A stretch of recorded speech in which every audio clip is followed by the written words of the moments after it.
I think it's great. It's such a good opportunity to come out and see some historic history right around the corner.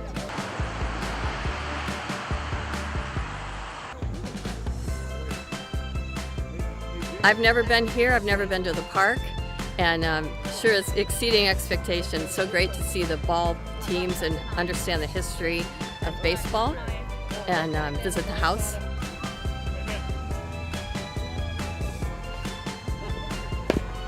What are you hoping to get out of it by coming and playing ball and showing your skills in front of people? What are you hoping to get? I'm not going to hope to get anything. Just like to see more of these kids, young kids, put their mind more to baseball again, as I did. And it's going to be a slow thing, but I'm hoping it'll come back as fast and as soon as possible.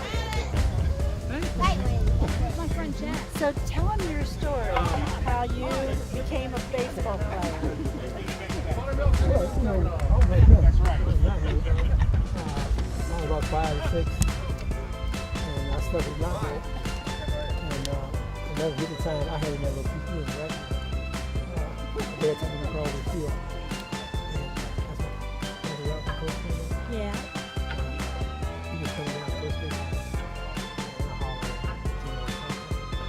somebody want to be just like me. He said, be like yourself. All was nothing. You know, everybody got it. Yeah. He was wild.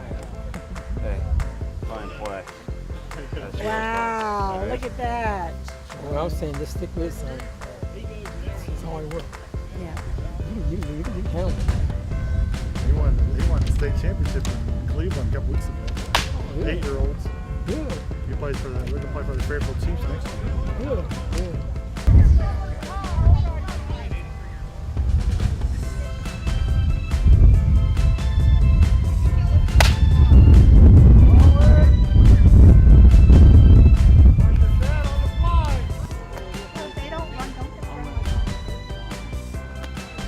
Chris, I know we're here at the Sunbonnet Days, and I know some people get hungry here. What are you serving up to attendees today here during the festival today? We're serving grilled hot dogs and popcorn for the baseball game. Oh, okay. And also some sodas, a few of the fixins, I guess. All right, and is this your first time that you've been helping out volunteering at the Sunbonnet Days? Yes, it is. It's my first time for the Sunbonnet. I've dealt with the manor a few times, but this is the first time for the Bonnet Days.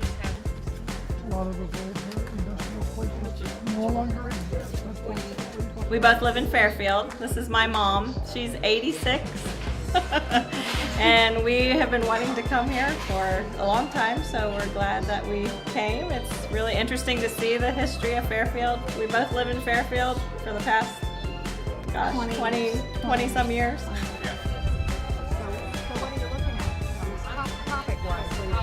We are enjoying the beautiful weather. I enjoyed looking at the books that share so much of the history, and enjoying seeing the inside of the Elisha Morgan Mansion for the first time today.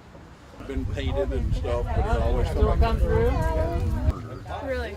Yeah, but supposedly the guy who was shot was an RA. He was shot, he put his hand up against the door and left a bloody handprint, which is still on the door. Yeah. So when the university was demolishing Reed Hall, Bob dispatched. My book is The Milder's Inn of Fairfield, Ohio, Gangsters, Baseball, and Fried Chicken. And it was about a local speakeasy that was at the corner of Pleasant and Nillis Road. A lot of the gangsters like John Dillinger and Turkey Joe Jacobs hung out there. The Reds hung out there. And they came from all over the country for the fried chicken. So the book tells a lot of the anecdotes of the people who were there. And there are some recipes about the various foods, very extensive menu that brought people from all over the country. And it is available online at all of the major retailers like Amazon, Barnes & Noble, and then of course through me.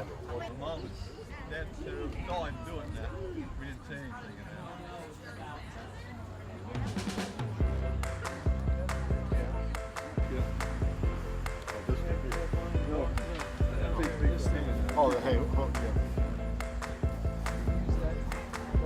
yeah. You love about those historical tools they used to use a long time ago as a farm. Well, one of them stand that sort of looked like a club, and it was used to fix socks. He was saying he'd put a sock around and it helped them repair the socks that might have had holes in them.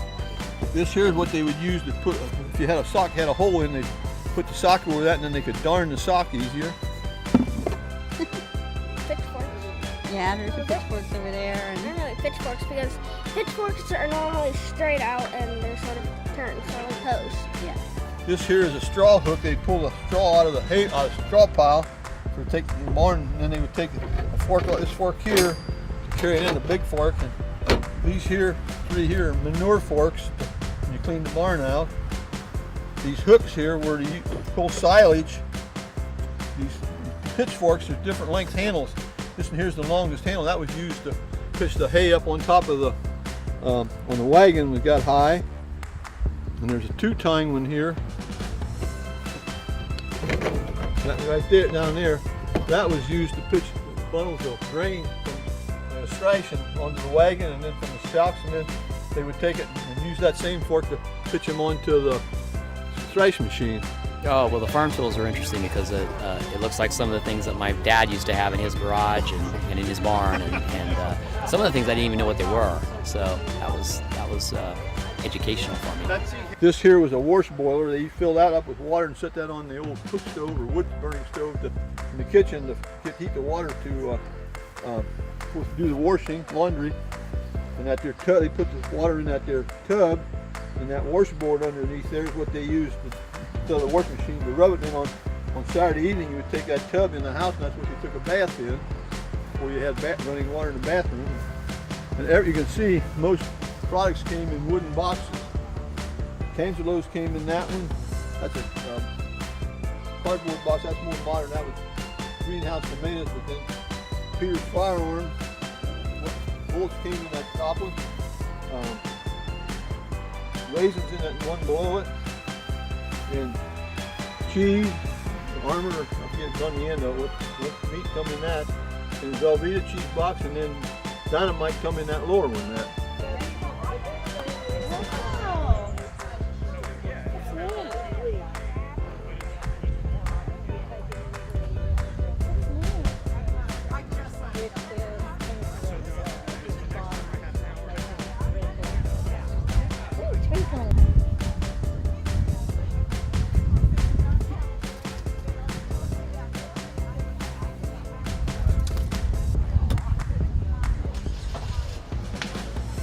I'm gonna ask you since you got your face painted, what do you think about getting your face painted? It was fun. The lady was nice.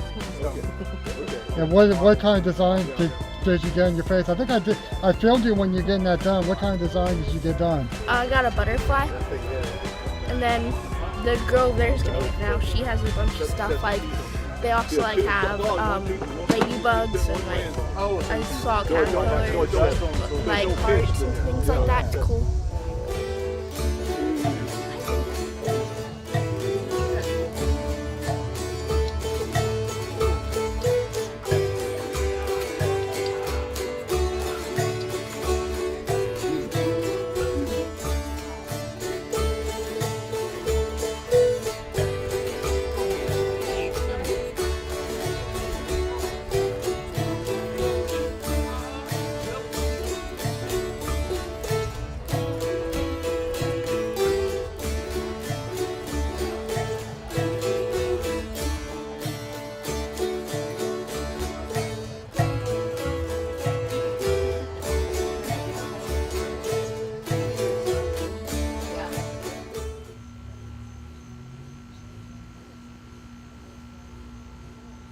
My name is Libby, and about 5 years ago, as a Master Gardener project, we started the gardens, and all the gardens in the area are the period of the house. We check with the city. The city helps us with the materials, and we furnish the labor, and we've made everything that we grew a period of the house. The garden is all heirloom. The tomatoes I started from seed with heirloom tomatoes. All the vegetables are heirloom, and they were what they would have grown back in that period. Also, the corn that you see right over here is broom corn, And they grew broom corn in Fairfield back in the 1800s. And I've got some demonstrations of how it was made. The broom corn was made here. Cool. And we have an herb garden. So she would gather her vegetables, and then she would go to the herb garden to get her seasonings. Also, a lot of the herbs in there are medicinal, and she would have used those for colds and different problems that people had. They needed medicinal herbs. So when we finished that, we also did flowers of that period. She would pick flowers when she picked her vegetables. Then the next project was the grapes. And the grapes were our original, they're 160 years old. We moved the grapes here about 5 years ago. They were in a backyard of a friend of mine on Mack Road because the farm went all the way to Route 4. And we moved the grapes over here, and they're Concord grape and Concord white. The next bed that we put in was a perennial bed, and we grow the plants that they would have grown in the area, the perennials at that period. And the last project we did was a rose garden, which is over here to my left. And the rose garden has 40 heirloom roses. And we did a lot of research, and most of the roses in there were grown in the period of 1820. A lot of them are French and English. So, and we maintain the gardens throughout the year.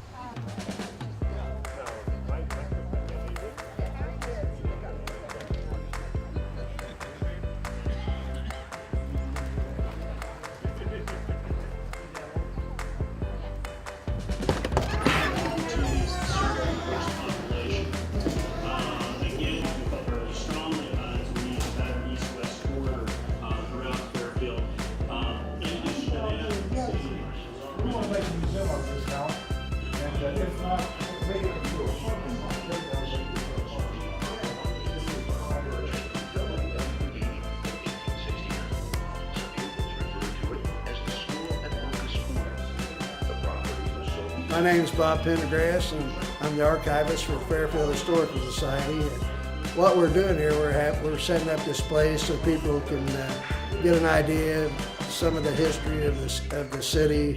We're doing things.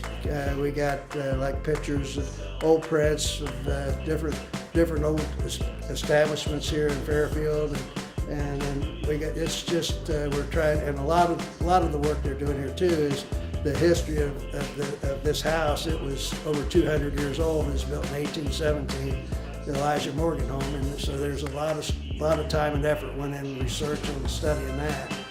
And then right now I'm doing a lot of stuff with myself, with stuff having to do with the city and different things, events that took place.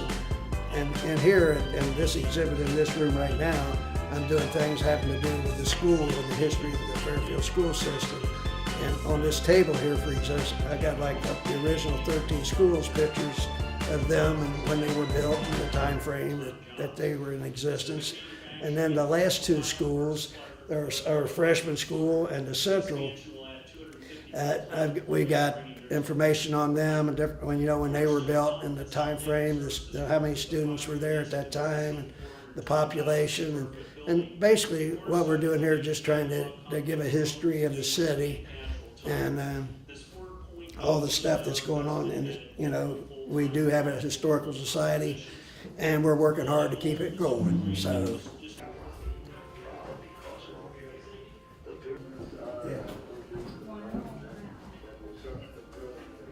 That you should come on out and definitely come visit Fairfield and see the history here and feel like you step back in time. And Fairfield is, I think, the nicest town I've ever lived in. It's convenient, and the people are nice, and I like events like this that the local people participate in. So yeah, great. Well, come on out. Free food, free baseball, and a really nice time, really nice people. I think what's nice about it is it's small. You can talk to people. You get to learn a lot because it's, not a huge venue, so it's real personal, and there's a lot of great things to learn.